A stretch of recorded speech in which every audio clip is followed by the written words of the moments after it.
what's going on for you and how could I help? It's been very difficult, but I'm going to keep going. I started in June and now it's almost over. Like my test is on August 29th and I took two practice exams, one in the beginning and I got like a really, really low score. And now that I took the second exam, I let you know, I got a 141. Mm-hmm. Yeah. So it's not that bad. I mean, I did improve and I'm happy and I'm thankful for that, but it's scary knowing that my test is in a month and I'm like scared I don't have enough time for it. But so three things that I actually like noticed in my second practice exam is timing, and then the reading comp I did really bad in. I don't know why. And then I did fairly well on games and I was pretty shocked because I always had trouble with games, but I tended to do well on games. So for timing, can you give me advice? Because when I started the test, I'm like, okay, I have to get this done in 35 minutes. Getting faster at logic games comes from two things. It comes from making more inferences up front and reusing previous work. Those are the two biggest ways you can increase your speed on games. So that means you got to slow down in order to speed up. You slow down during your initial setup to see what other inferences and connections you can make. And that allows you to speed up as you go through the questions. What about logical reasoning? Because on games, I'm pretty much, getting two games, correct. But then on like reading comp and logical reasoning, that's the time, constraint that really scares me. I would say blast through the easier questions. Trust your gut on those. They're not really trying to trip you up majorly on those for the most part. But if you were in the 140s, I would also want to make sure that you have a strong foundation in everything they're testing you on now. So you said you were at 141 before. Where are you at the moment now in terms of where you think you might be scoring on a practice test? So I'm currently taking a practice test this week, but I'm taking it in sections. I don't want to take it all at once because I freak out. And that's another thing I want to tell you. So I've been, I think I'm going to do well on this practice exam because I have been practicing more on logical reasoning. Reading comp, I haven't done a lot of practice on because I'm like, there's this strategy and I have to work on it. I know that your strategy is not to take notes and just to like kind of memorize everything and keep it in your head and have that like anticipation on like the author's attitude, the main point. But I think I find it really hard to do that. So I don't know what the best thing to do because I've tried both ways and I do the same. The best thing is whatever works for you. So try out a handful of passages one way, try out a handful of passages the other way and see what you like best. And there may even be more than two ways. The reading comp workshop I did a few weeks ago, we went into different ways you could go about it. Do you highlight? Do you not? Do you underline? Do you not? Do you take simple summaries of the paragraphs? Do you take more detailed notes? Or do you take no notes at all? Mm-hmm. So for, my biggest struggle is timing and I freak out in the test itself. So what's the best strategy to just like calm down? Because I'm really scared and it's like, it's the end of the world for me. And it's so bad that I think this way. Yeah. That's a big thing. So there's a lot of ways you can approach that. And one of them would be to think about, let's say you take the August LSAT, it doesn't go well for you. 3 to 5 years from now, what's the result? Oh no, I'm going to take it again. Okay, so there you go. If August doesn't go well, you take it again. But I don't want to take it again. Well, that's the thing. Could you take it again, even if you don't want to? Yes. When could you take it again? Oh, I can take it in September because not September, October. Yeah, October. I'm a senior right now at SDSU. So I'm planning to actually just apply right now for fall 2021 so that I'm taking, the LSAT right now. I'm studying for it for the most part. And then even if I want to take it again, I'm not going to have to learn the material. It's just practicing. And I think I can do that. Okay, so you take it in October. And then if you go from August 29th-ish to October 3rd-ish, I say ish because flex could be a few different days. There's a range there. What would you do differently between August 29th and October 3rd? Oh, from like what you've done up that to this day point? different? How would you change your prep? I'm sorry, I don't think I understand the question. Is it going to be like, if I don't take it on the 29th and I do take it on the 30th? So I'm saying it. Let's say that the August LSAT you don't feel like it goes well, and you Okay. say, you know what, I want to do October. What will you do with that additional month? Is there something that you feel you could be doing, but that you don't have time to do between now in early August and the end of August? Yeah, I think it's mostly practicing because right now I'm literally so dumb. I'm sorry. I was just gonna say it right now. When I started like taking the test, I did really, really bad. So it's not that I just wanted to get that practice in, but it wasn't even practicing. I had to learn the material.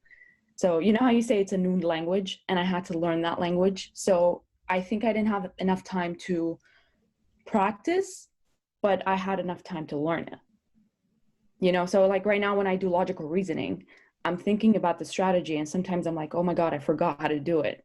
That's because I didn't practice that much, and I'm just learning how to do it. You know what I mean? So I would mostly focus on practicing than learning, because I did the learning right now. So there you go. So you go forward for the August LSAT, Mhm. and maybe the week prior you're still not scoring where you want to be, in which case you could withdraw and go for Okay. October instead. Or you could potentially do both. If you're feeling like August might go the way you want it to go, then maybe you take it on in August, and maybe you then say, you know what, I also wanted to retake in October because maybe I'll do a few points better. Or maybe with that extra month, I'll be able to do a ton of additional practice and improve significantly. But while the LSAT as a whole is incredibly important, no one particular test date will make or break you. You can retake. You've got October. You've also potentially got November. And even if you took November, that would be fine for this cycle. Okay. Yeah, because I do have a mentor. She's a district attorney, and she told me that I shouldn't be retaking it because a lot of people, don't tend to score as high as they want to on their second, exam.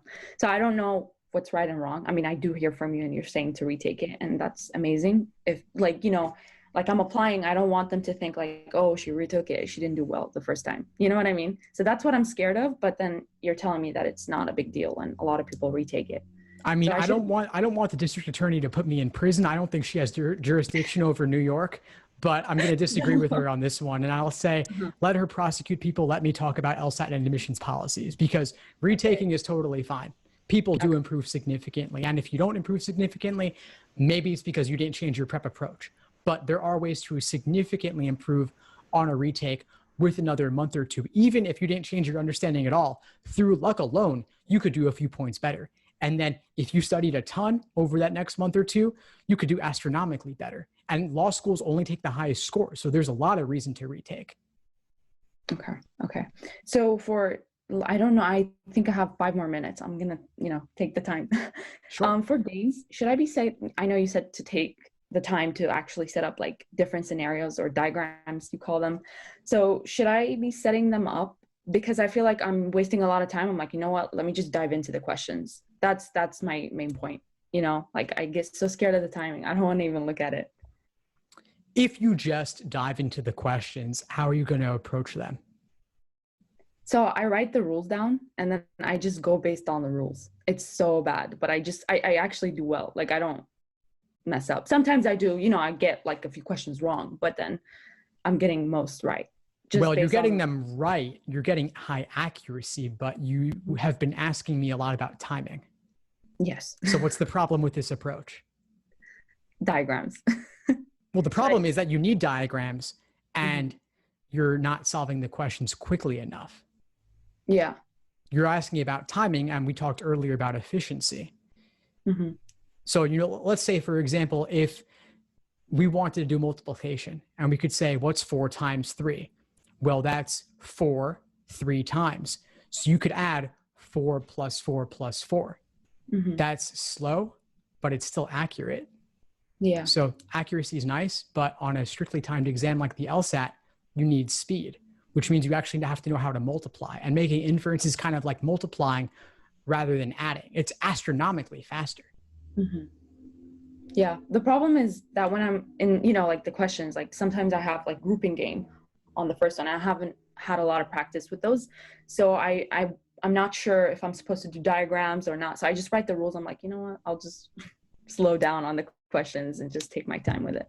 Wait, hold up a second. I think I missed something earlier that I think is really key. You said you're writing down the rules, but you're not even making diagrams. Is that what you're telling me? No. I don't make the diagram. So I do rules, and then I'm like thinking about like deductions. Like I'm like, okay, Q can't go there because it hates F or something like that, you know? So I already make that inference in my head, and I just dive into the questions. I don't make different scenarios. Does that make sense? Yes, I understand what you're saying. And first off, it's unique, which I think is why I didn't catch it before. That's unique that you're able to do that. Most people can't even do games in their head and get things right, period. I'm not sure that I could. Maybe I could at this point, but most people can't. No, I don't know. I haven't even really tried it just because it seems like it would take so long. Yeah. So the fact that you can do it, being a lot newer to the LSAT than I am, is super impressive. The thing is that there is a certain load, there's a certain point at which it's going to come back to you. Yeah. I think maybe there's like a small number of people in the world who are true savants and can really solve all of these in their head with thinking very little about it. My college roommate was like that. I'm super jealous of him. He like took the LSAT with no study and got in the high 170s. I don't know how that is. Yeah, it's crazy. But I think for most people, it's going to benefit you to write things down. And it might seem annoying in the short term if you're able to do it pretty well without writing things down, like writing down the diagrams. I mean, like even making a main diagram. But in the long term, I think you're going to find that it helps you because the games are meant to push past the limits of normal working memory. Mm-hmm. This is something that will take a while to change your approach on. And so you might not love hearing that when we're less than a month before the August LSAT. But I do think that in the end, your score will be higher because you're able to solve the questions more quickly. I see. Thank you for that. I literally appreciate it so much because I don't get to have that one-on-one with my professor. So I just wanted to thank you for this opportunity. Yeah. Yeah, of course, Milana. Of course. I'm glad to help. Any other questions for today? I think I'm gonna let you know how much I get on this third exam. And then I'm also taking one next week. So I'm gonna be taking one like every week, I think. So I can just have that because I have like literally 4 weeks left. So I need to, do well. I hope I do well. Yeah, just give it your all over these next 4 weeks. Take a timed exam, review it in depth, and then think about changing your approach in a couple of those key areas like we talked about, like trying out different reading comp strategies, trying to actually draw diagrams for logic games. And there's a lot of different ways to go about it. You'll find what works best. But be open to changing your approach because I think that could unlock a lot more for you. I mean, it's the fact that you're able to do these things in your head shows me that you're capable of scoring really well on this exam. And the fact that you're not scoring where you want to be, I think, is because you haven't tried out some of these other things, like making the diagrams, like drawing out local scenarios. And then for reading comp, trying out a different approach there to see what ultimately will work for you. Okay. I'll for sure try these approaches and I'll let you know. Awesome. Thank you again, I swear. Yeah, of course. Of course. Before we sign off, what would you say is the biggest insight you got from our call today? Oh, everything. Literally. It's because I told you I don't have that one-on-one and like timing was really scaring me, but you're also giving me a lot of, things to work on. So you're saying like diagrams for games, trying different approaches for reading comp and just taking it slow because, the slower I get to the questions, I mean, in a way, I'll get more right. So I just want to thank you again for that. Yeah, of course. Fantastic. Well, keep in touch and let me know if you need anything moving forward. I'll see you in class soon. Thank you. Thanks for tuning into the show. Please subscribe if you haven't done so already to be notified of new episodes as I release them. And feel free to reach out if you need anything at all as you move forward with your prep. I'm happy to help however I can. In the meantime, I'll wish you all the best and take care.